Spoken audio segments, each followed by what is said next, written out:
So, welcome, Glenn. I am so excited to have you here. This is the first Words of Wisdom series, clinician edition.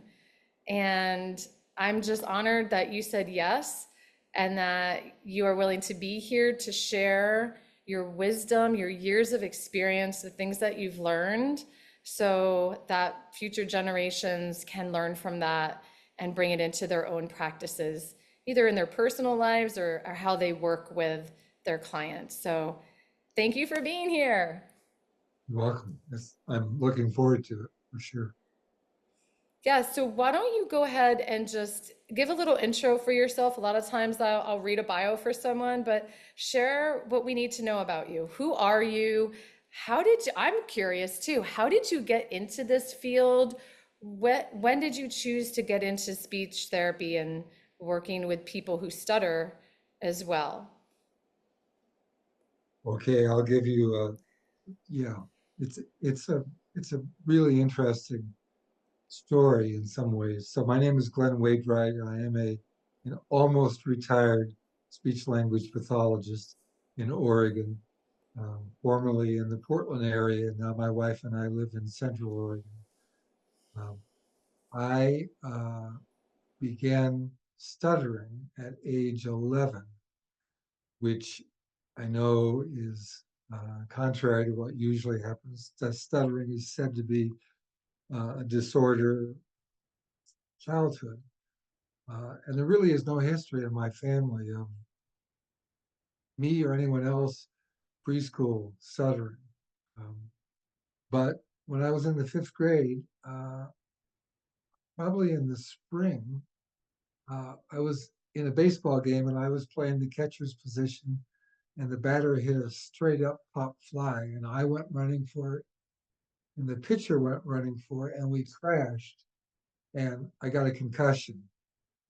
And 3 months later, reports began from my classroom teacher that I was stuttering.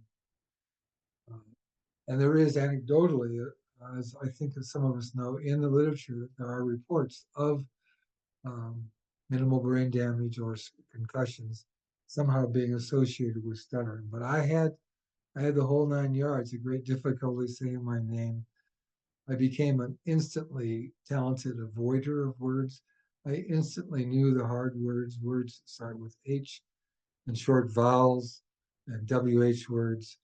I became very good at going into a store and looking for what I wanted instead of risking asking and stuttering.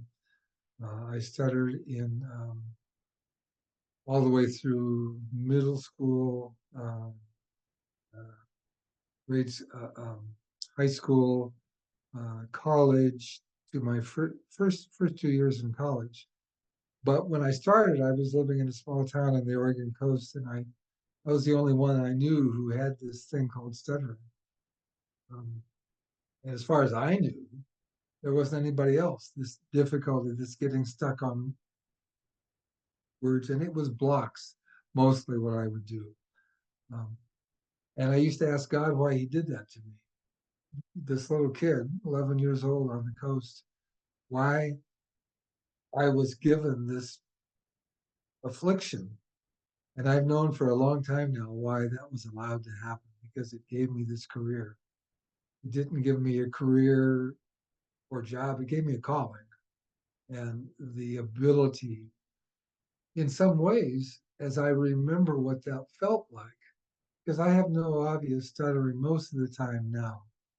I know that the tendency for stuttering is still there. I can feel it in the, especially if I'm caught off guard, the vowel initial words, or especially words like what and where and when and why.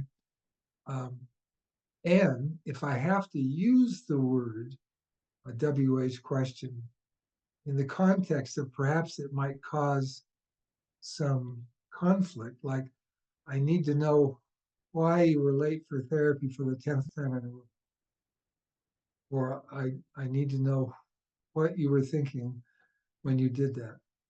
So the tendency is certainly still there, but that's what led me to the career of stuttering.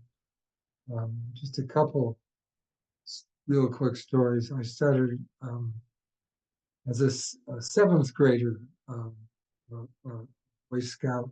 We went to leadership training, and as often happens in small groups, the adult put us in a small circle and had us. He said, "Well, let's. We're all kind of nervous. Let's break the ice. We'll go around the circle and introduce ourselves." That's right. And I'm sitting on his right, and he starts on his left. So all the way around the circle, everybody is saying their name, and the dread that I felt, knowing what was coming. So I stuttered. Obviously, my name is Glenn Weybright, uh, and I still feel that wave of shame that just kind of washed over me. As a junior in high school, I never got a class ring because to get a class ring, you had to go up to the student store open every Friday on the noon hour and order, which meant you had to say your name. Every Friday I'd get in line, I'd walk to the front with one person to go, and then I'd leave the line. And that went on for 3 or 4 weeks. I never got a class ring. Um, and the other story, which has made a big difference in my life, is when I was a senior. We didn't call it this, but it would be called an advanced English class, high school English class, senior English. We had to choose an author, uh, American literature author, and read 3 to 5 books of that person's work, and then write a paper, a synthesis paper, and then give a talk, a 10-minute presentation to the class. And I love books and reading and writing, so I did that, and then I practiced the talk for a month, and I was fluent. And I got up and gave the talk, and I stuttered all the way through it. And the shame as I finished, as I was continuing to block, and I put my head down. My face was red and white, or all kinds of colors, and my mouth was dry. My hands were sweating, and I put my head down, walked back to my seat. And I'll never forget this. The kid in front of me turned around and said, "Wow, that's such an interesting author. What books would you recommend I start reading first?" And it took me years and years and years to realize what he had just done. He had listened what I said, not to how I said it. And I was so focused, as we who stutter often are. We magnify the stuttering. So those are the kind of stories that influenced me. And then went, I decided to go into speech therapy because my mom said, "You know what? You should go into something you know something about." And she was talking about my stuttering. And I wish I'd followed other things, advice that she gave me, but I followed that. So I transferred from University of Portland, the Catholic school I was attending, to Portland State across town. University of Portland had no speech and hearing program. And uh, the first day of my junior year, we were taking that very basic class. It's called lots of different things. Mine was called Voice and Diction, where you learn uh, about speech language pathology and audiology as you are working on the elements of your own presentation, pitch, loudness, diction, delivery, presentation. You learn a bit of anatomy and physiology and acoustics. And it was a real basic introductory class. But to do that, the first day of class was you uh, you did one of the famous oral readings, like the Rainbow Passage, uh, uh, and I did. It was either, might have been, "You wish to know about all about my grandfather." Well, he is nearly 93 years old, dresses himself in an ancient black frock coat, usually minus several buttons. Twice each day, he plays with zest on the zither, and something about banana oil. And he'll say banana oil. Grandfather likes to be modern in his language. Somehow that one, and Arthur the young rat, that's another famous passage. There once was a young rat named Arthur who could never make up his fighting mind. Anyway, and I stuttered all the way through the reading passage. And I could see the really cute graduate student assistant who I had a crush on sit up like this. And the professor sat up, and I was enrolled in the stuttering therapy program at PSU about a half an hour after the class ended. And I was fine with it. And it was what we would now call a fluency shaping program. Well, I don't think those words had been invented. This was 1970. And it was basically working your way through 4 stages. The first one was what the professor calls stretch and flow. And you talk like this with lots of excess air. And criteria was 5 minutes of monologue, dialogue, and reading with no stuttering. You move to the next level, which was reduce the stretch, but increase the breath. Third step was reduce the breath. And the fourth step was normal talking. And the goal was fluency. We couldn't say stuttering. We couldn't use the word. We had to use the word interfering. Well, there I interfered with my speech by putting my tongue up too tight to the roof of my mouth on the word Tom, and I held it there too long. We couldn't say stuttering. And for all I knew, I was cured. At the end of that 10-week program, I was obnoxious. I was talking so much. Everybody I could find. It's a if you avoided talking for years and years, and suddenly you find yourself with confidence. That's really what I got. That was confidence, because it wasn't more than a couple of years later where I realized that my old friends, the H and the W and the T and the D and the hard words were still there, and that I was still doing some avoiding, and there was lots of choppy speech, but it wasn't nearly as obvious. So I did a lot of talking, and it was the freedom that I felt was just amazing. So I graduated, uh, uh, undergraduate, went to PSU as a graduate student. In December 1971, I finished my last undergraduate class, and I got married on the same day. A big change. And then, because life has lots of ups and downs, we had just been married, and my wife began to struggle greatly with depression. And she was actually hospitalized for 10 days, given phenobarbital. Who knows why? Nobody knew how to treat depression. And she went home and stayed with her mother and father for 3 months. And I'm in the first 3 months of graduate school. And I don't think things happen for a reason. I know I'm in speech therapy because of God. I know that's where I'm supposed to be. And I know those things happen for a reason, that we got closer. She found ways to help herself with depression and has been able to help other people all the rest of our life. But anyway, I got married, I went to graduate school, graduated, worked at the speech and hearing clinic, um, and wasn't it was a general I loved speech therapy. I loved it. I loved the kids with autism and the kids with Down syndrome, and I was fascinated by uh, what do we call it now? Child apraxia of speech, whatever we call it now. I love that. It was so mysterious to me. I love word finding issues. I love the whole thing. And occasionally I would work with people who stutter, but I knew the only thing I knew how to do was to teach them this new way of talking, whatever it was, if it was really breathy or some unnatural way. And fluency was the goal. And so for years and years, I did that. I left the Speech and Hearing Center in 1984 after a real tumultuous year, 9 very good years, wonderful years at the clinic, learning so much about speech therapy and how to do it.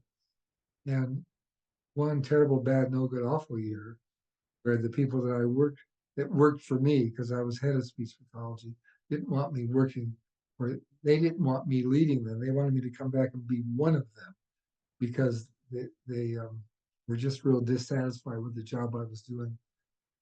And so I left the clinic. Um, in July, I told the board of directors the same day we found out my wife was pregnant with our fourth child, and in 3 months I was going to leave with no prospects in sight. Um, God led me to the pediatrician that we had worked with, our own family doctor, and I began practice not as an employee, but as an independent provider renting space in their office. And I continued that for 35 years until I sold my practice. I was able to do so many things. But all the way through with my stuttering, I continued to um, search for ways because we would have a client, a child, an adult, made wonderful progress with the speech tools in class, in therapy. And using the new way of talking and fluency, no stuttering errors in 5 minutes, 50 minutes, all the way through the whole time. And he would walk out in the hallway at school or in the clinic, and I could hear him talking. He's just stuttering like crazy. And so I'm thinking, what, how, I was looking and looking. One of the great things that happened in 2000 was being offered. I used to think it was because the department, speech and hearing department, was desperate.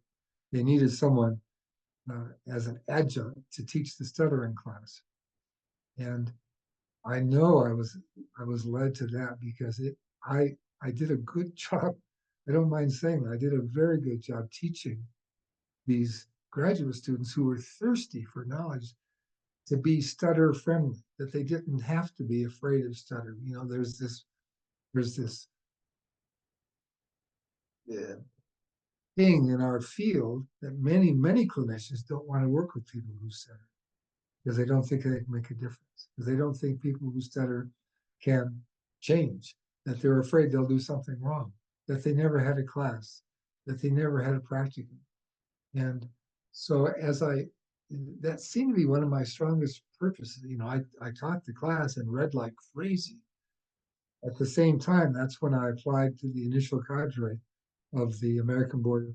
We used to call fluency and fluency disorders. Now we call stuttering, cluttering, and fluency disorders. Yes. Uh, and I I remember writing a letter to Ken St. Louis, Dr. Ken St. Louis, who was the head of that year, applying. And I said, my main reason for doing this is so I can help children and adults be fluent. And my main struggle is when they relapse.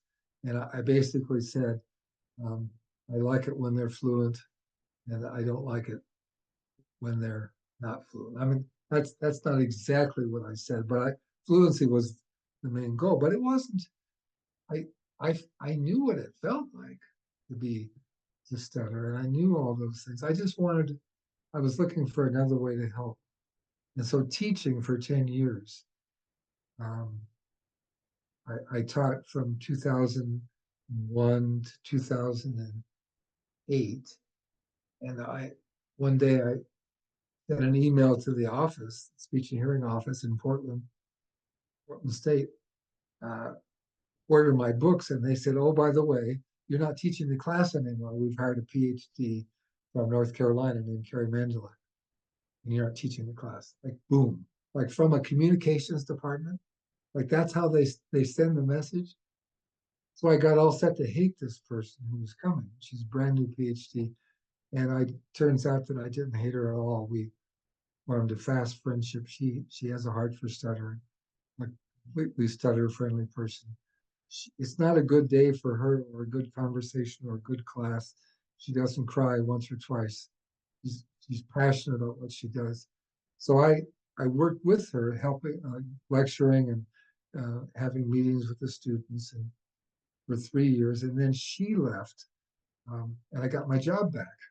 And so for 6 more years, 5 more years, I taught again, doing some really cool things, um, having a client from my own private practice waiting list who stutters in the classroom. You had to really vet the client, really help them understand this is going to be therapy, but you're going to be watched by 35 pairs of eyes. You and me are going to be up in front of the class.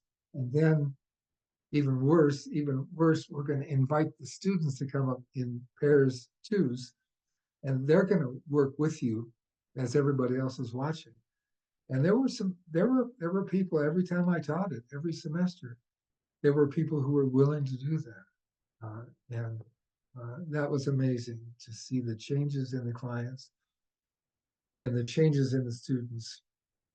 One man came up, and I had had several meetings with him before, but not therapy. He was interested in doing this. So the first day of class, we brought him in, did some conversational things. He and I, as the students, recorded frequency and duration and all that stuff, word counts and stutter counts and all that stuff. And I got ready to dismiss him. It was the end of the class, and I remembered that I hadn't had him read. We didn't have a reading sample. So I don't know what it was. I pulled something out of my briefcase and I gave it to him. And he looked at it and said, and he burst into tears. And he sobbed and sobbed and sobbed. And you could hear a pin drop in class. And one of the students handed me a box of tissue, and I moved my chair right next to him. And I didn't say a word. I just physically put my chair right next to him. I think my elbow was touching his. And when he quieted down a bit, I said, I want to first of all say that we are so thankful that you allowed yourself to be so vulnerable for us, to us. And I pointed to the students and I said, they're never going to forget. They will never forget that you allowed yourself to be so open and to show the pain that stuttering can provide. He was a classic covert. When the conversation topic was open-ended, he could steer and maneuver and do all that stuff. Anyway, so teaching really influenced how I began to treat stuttering. And the end of that story, basically the end of the journey, I moved toward what would you call it, an acceptance-based approach, holistic approach, um, individual approach. Don't we all wish maybe that you could go to Super Duper or some other company and order a box from Amazon, and it would come in the mail, and you'd open up and you'd do step by step, and the person would turn out to be whatever, accepting, stuttering, fluent, whatever. But it's not like that. It's individual work. And you have to be willing.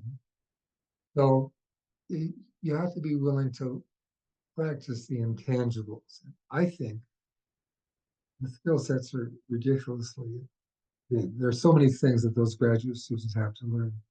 But I think there's at least three intangibles.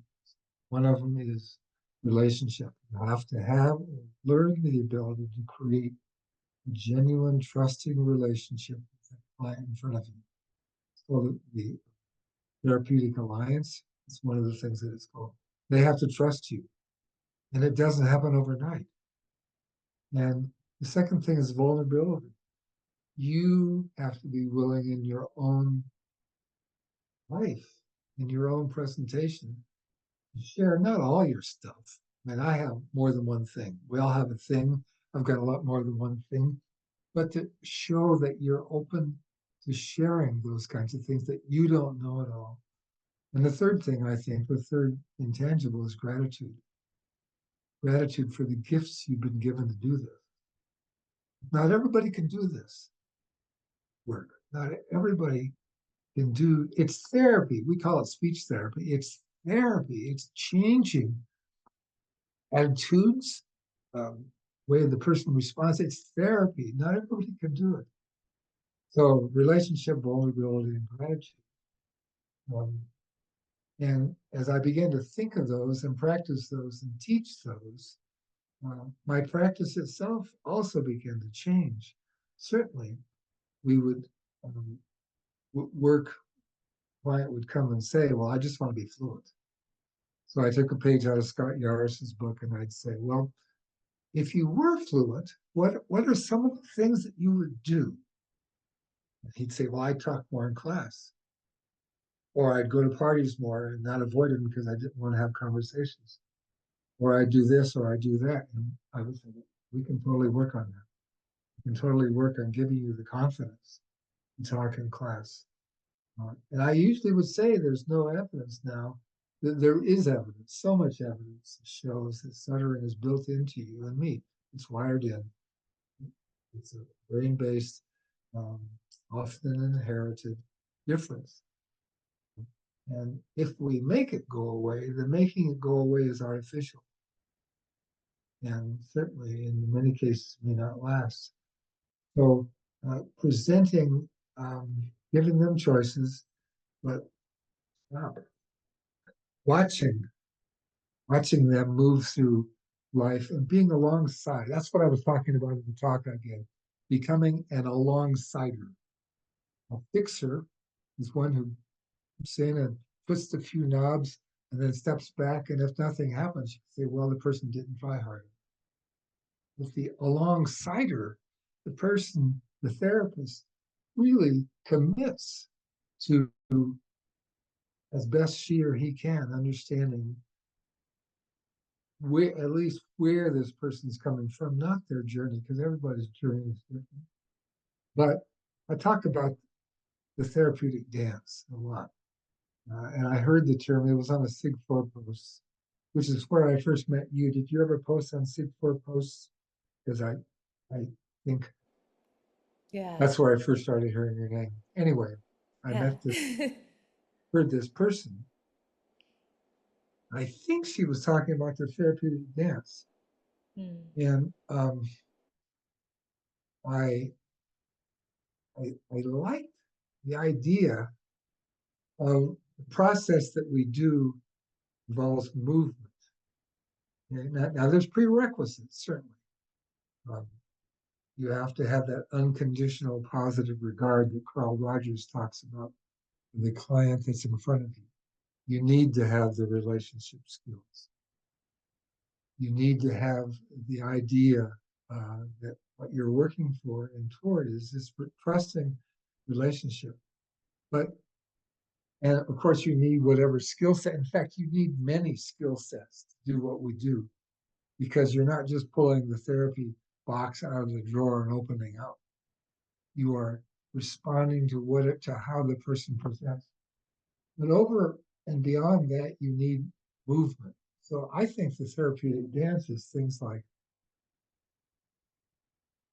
a dance, in that sometimes in the clinic or in your online program, sometimes you're moving forward with the client, but you're leading the goals, and sometimes she's leading and you're following, and it changes. It can change minute by minute. Sometimes there's leading, sometimes there's following. Um, you are always watching, always ready to make a change on the fly as you're observing. Sometimes change is happening so fast you're running to catch up, and you're laughing and smiling. And sometimes the person seems stuck and you're wincing at ideas that have been said or things that have been said that probably aren't productive. Uh, and you're constantly watching, knowing the goals in the back of your mind, but constantly observing, constantly listening, not just hearing. You're listening and responding. It's movement, dancing. It's almost to music. It's the client's goals plus your own internal rhythm of change. And I don't know that you can even learn that in a graduate class. I think that I think part of being a really good therapist, I really believe this comes out of hurts that we've all had, hurts and struggles in your own life. I think the best healers are the people that have been healed themselves. I think the brokenness that we all have, the cracks from that brokenness, it's where the light comes through from those cracks. And am I saying that graduate students should go out and experience life anguishing moments? No. But the moments are going to find you. I don't know that anybody has gone through this journey that we call life without running into those moments, more than one or two or 10 events. But those can be useful. Those can be used. So the idea of a dance, and when you watch someone doing the therapeutic dance, a clinician, it looks effortless, but it's not effortless. It's the most exhausting thing that we can do. And after an hour session or at the end of the day, the good clinicians who do this know that they have put their heart into the work. And sometimes the results are right in front of your eyes. Sometimes that therapy relationship ends and someone else takes over and change happens down the road. I love the planting the seed analogy, the garden analogy. Maybe your job is to plant the seed of positive change, communicating while stuttering. And maybe you get the client and your job is to do the fertilizing and the weeding and the encouraging the growth. Maybe you're right there, like it says in the Bible, you didn't sow, but you get to reap. Where you're right there and you get to be there at the harvest where the person really begins to flourish in their communication, and they're doing their stuttering and they're bringing that accessory of stuttering along with their job as a doctor or a lawyer, or a teacher, whatever their job is, and they are out there. And once in a great while, we get to see the whole thing, all three stages, the planting, the fertilizing, and the harvest. And I think those are what we live for. Really good clinicians that I know, and I think I'm talking to one, those are moments that we live for. So that's kind of the journey that I've been on as far as changing. And interestingly enough, as I've been changing, the field has also been changing, moving away from, well, let me back up a little bit. I am still amazed almost a lot every time I think of what Charles Van Riper did for us, does for us way back in the very beginning. His words are so wise. I don't know that I would have responded to him as a therapist because I think he would, with my own stuttering, I think he was kind of gruff. I don't know that I would have prospered. But oh my goodness, the thing he talked about accepting stuttering. He talked about becoming desensitized to stuttering. He talked about communicating even while you're stuttering and how wise he was. And oh, by the way, at the same time, he was writing a text that became the basic text of speech language pathology for like years and years and years and years and years. So the the personal journey as a therapist began with my own stuttering and developed as I struggled and struggled with people that were in front of me, wanting to help them as best I could, and at the same time realizing that I was making so many changes with the kids and adults who had other speech challenges, the articulation and language and voice. And that was so fascinating to me. You know what? Stuttering treatment is not this little arcane art that we practice off in the corner, the distant, dusty corner of the clinic where specialists wear special clothes and they say special words. It's not that at all. It's everything that we're learning. It's anatomy and physiology and language. It's neurology. It's pragmatics. It's counseling theory and therapy. It's all tied together, but it's not easy. You're careful when you talk to the graduate students because we really want you to do this. I can see you're stutter friendly and you know what we're talking about now, and you're too young to the field to know, to be afraid. But I'm not going to tell you that there's days when you say, what am I doing?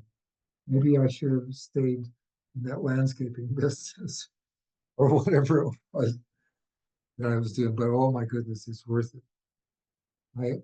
My last, I'm working with a young woman now who's a person who stutters, and a speech pathologist. She's in her 4th year, and she is uh, lying right now because she's discovered communicating with this accessory of stuttering, and she's making a real difference. And ever since I began working with her 4 years ago, we've been talking about Maggie May. So Maggie May, I'm not sure how I came up with it. Maggie May is a little girl in Southern Oregon. She's hypothetical. She doesn't exist. But she was born in the year I began working with Bethany. And she's about 5 now. Maggie May is 10 years old. Bethany is going to meet her. And Maggie May and Bethany are going to work together. All the things that Bethany has been learning about acceptance, stuttering, impact it can have on your life, and the courage that it takes to change, great courage that it takes to change, and the skills that the therapist has to have, all those things are going to come when together Bethany meets Maggie May. And of course, obviously, there may not be a real Maggie May, but we're preparing her, and she understands it. What she's going through, the pain of stuttering still, because it's there, she'll cry a lot in therapy. The pain is worth it. It's going to be worth it to help this little girl or little boy and all the other people who are there. So it's stuttering. You can see therapy is a passion of mine. And as I said, I'm almost completely retired, but I'm so interested in clinicianship, not the skill set so much anymore, but the skills that we have to make a real difference. Change, meaningful change, heart change. And I'm on the staff of Camp Moore. It's our little camp in the Oregon coast. We have about 35 kids for 1 week in August. It's a 5-night overnight camp, sleep away from home camp. And Camp Moore is all about more talking, more friends, more doing, more conversations, more jokes, more using the word stuttering openly, more introducing yourself. We're talking about what it feels like sometimes to stutter. We're not doing any speech therapy in the traditional sense of tools. We're helping the person. But you can see those kids make huge changes in 1 week from walking over to the initial gathering when their parents drop them off on a Sunday afternoon in the big meadow and they register and they walk like this and they go over to the group of kids and teens. Within a half an hour, you can see their shoulders drop. I'm not making this up because everybody stutters. And stuttering is the currency of the land. It's the way people talk. And it's life changing. And you know what? Those kids go home. This takes a lot of parent education. They're stuttering more than they did when they left because they're talking. We're getting ready to do in fact, tonight I have a meeting, a staff meeting on Zoom. We're beginning to plan for August. Anyway, why don't you ask me a question? This has been wonderful. I love hearing everything you said and the stories and the experiences. I have been writing down some questions because you covered a vast array. Just knowing how you got into the field and some of the changes. Part of me wants to hear more about. It sounds like, I mean, there was a big shift there of really for what helped you with your own speech and stuttering and teaching a lot of the fluency based things that you learned. And then this shift to kind of what's more going on in the field more now. It sounds like you were making your own shift and the field was, and they were kind of lining up at a similar timing. I love this idea too, because I feel like right now with a lot of changes that have been going on, we give parents education and time to grow and to change and to grieve the loss of and to work on acceptance. And it takes clients. It's a journey of acceptance and change and moving. And clinicians I feel need that same grace of education and grace for making changes of how you help someone who stutters and your own understanding, your own journey.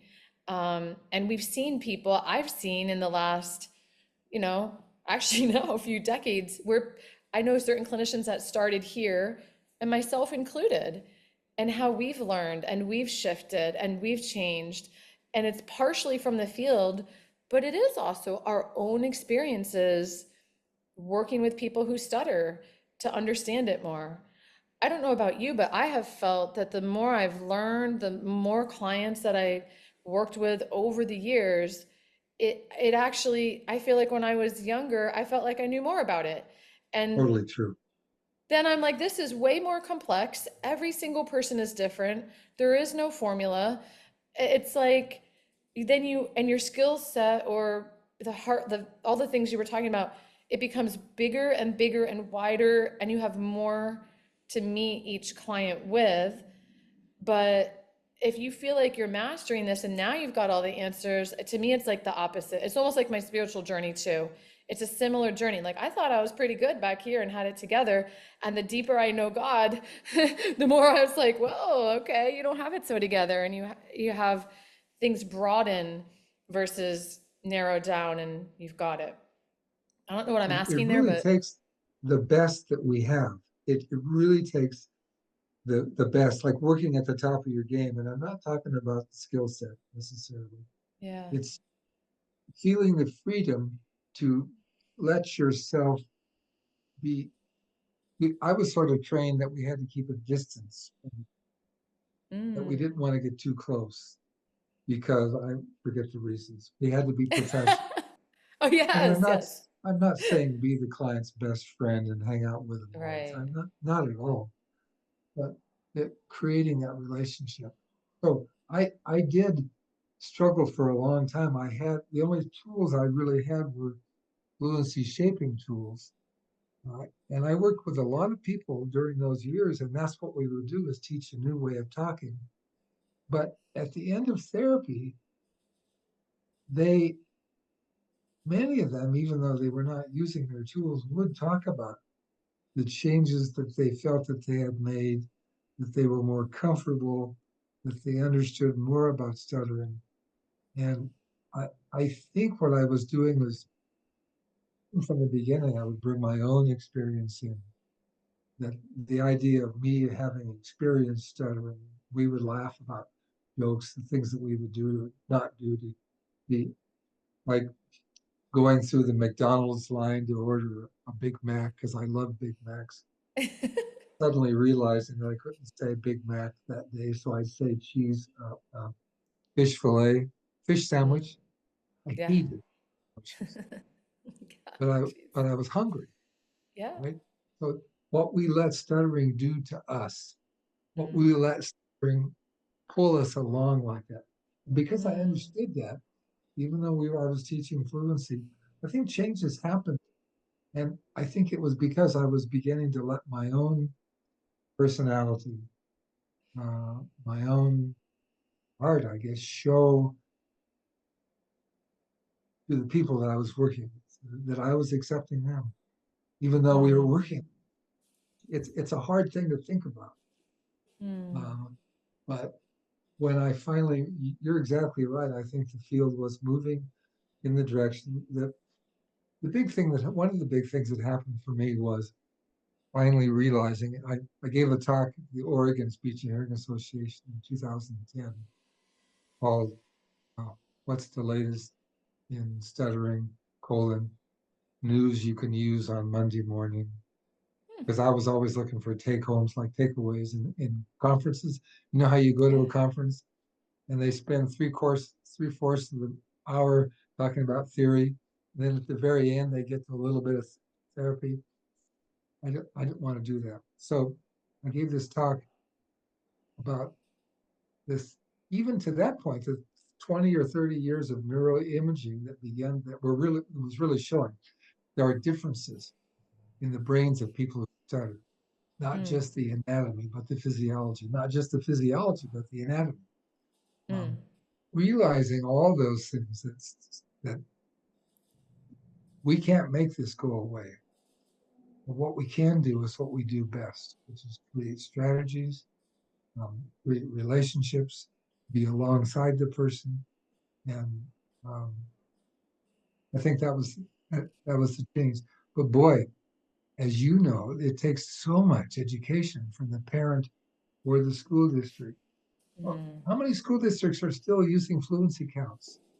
So yeah. if you come in and you have 30% stuttering, is our goal to make it Hmm. 0% stuttering or 10% to reduce that? So it takes huge amounts of education. Yeah. Anyway, Mm, the other thing that I wanted to talk about briefly uh, is all the support groups that are out there. Uh, mm, when I was in the therapy program at Portland State University, there was a brand new um, support group called the Portland Area Stuttering Council.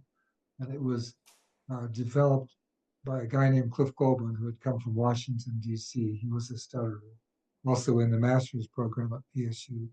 And he started this support group, which is very similar to NSA. But I remember going to the very first meeting at a guy's house, and I knocked on the door, and the man said, "Hi, my name is did Denny," and he said his last name, stuttering, and the realization that there were other people out there who did the same thing that I did. It's the reason that we so often refer to support groups, but ever since then, even through the rocky days of the National Stuttering Project turning into the National Stuttering Association and Friends and other kinds of groups like that, they play. And some of the clients that I've had, they were the main reason that the client made change.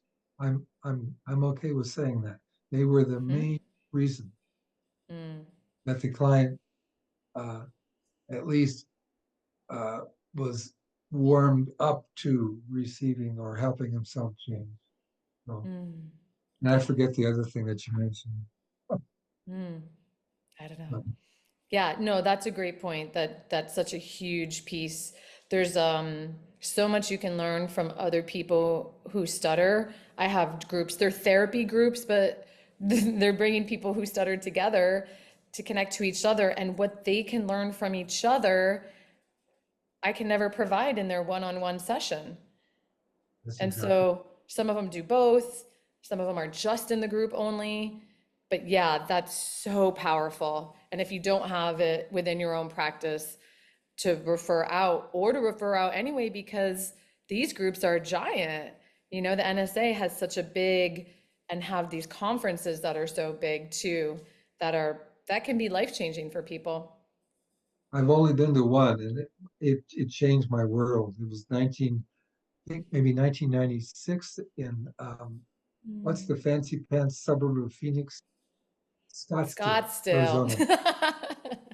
Yeah. Yeah, at a fancy resort, and there were 600 people there. And you got off the airplane, and on the shuttle bus, there were people stuttering on the shuttle bus. There were people Yeah. stuttering at the restaurants. There were people stuttering by the swimming pool. Obviously, at all the conferences, all the sessions, it uh, was an amazing experience, and I refer to that as much as I possibly can. Yeah. That whole idea. I also like to talk about if you met one person who stutters, you have met one person who stutters Mm, in the baggage they bring, in the experiences they've had, even in the way that they do their stuttering. Do they bring it out in the open? Are they pushing and hiding, stuffing it down? mm-hmm. One person may respond to therapy in one way, and the next person will respond in a totally different way. Said that it's all worth it. And so I was just going to ask you, with this whole career that you've had, and so many clients that you've helped, and so many clinicians that you've helped, and what you've learned, and this career and this devotion to helping people with speech and language disorders, differences, stuttering specifically, why has it all been worth it for you? because I respond to things that they say when they say, "You changed my life. You changed my child's life. Because of you, I was able to say I do at my wedding. Um, you have made the difference in your life." A seventh grader said the most influential person I've ever met was Glenn. Um, Hearing those words and actually taking them in. I have a tendency to slough off Yeah. praise. But if you really think I actually made a difference in his life, I created a difference that would is going to stay with him the rest of his life. Uh, those are the things that I Mm. refer to when I have my dark moments, and I have lots of dark moments. Was it all worth it? Is it worth it now? What am I doing? But it was worth it because I realized it did help. And you say clinicians, and I think that's also true. There's a number of clinicians I've been able to help because of the things that I've done. If you've heard of Master Clinician Network, No. it's videos for undergraduates who may not have access to watching speech therapy, but they need observation hours. And I'm Hmm. one of the clinicians on there. Okay. Uh, and to have that influence of undergraduates, it's awkward sometimes if I go to ASHA and I'm walking and talking to my friends and a group of students are coming toward me and I could see them start bzz, bzz, bzz, and they get behind me and I could hear them talking and one of them runs around to the front and they say, "Are you on Master Clinician Network?" But Oh, the idea is not celebrity, it's just being an influence. yeah. Anyway, Yes. I, I, I really, whether we call it an interview or not, I want to stay in touch with you. I was supposed to have met you. You were supposed to have met me. So, I agree. I agree. I'm going to end the recording, but wanted to say thank you for sharing from your heart and for many words of wisdom and pearls that future clinicians can take with them and bring into their own work with people who stutter and all communication disorders. So thank you so much, Glenn.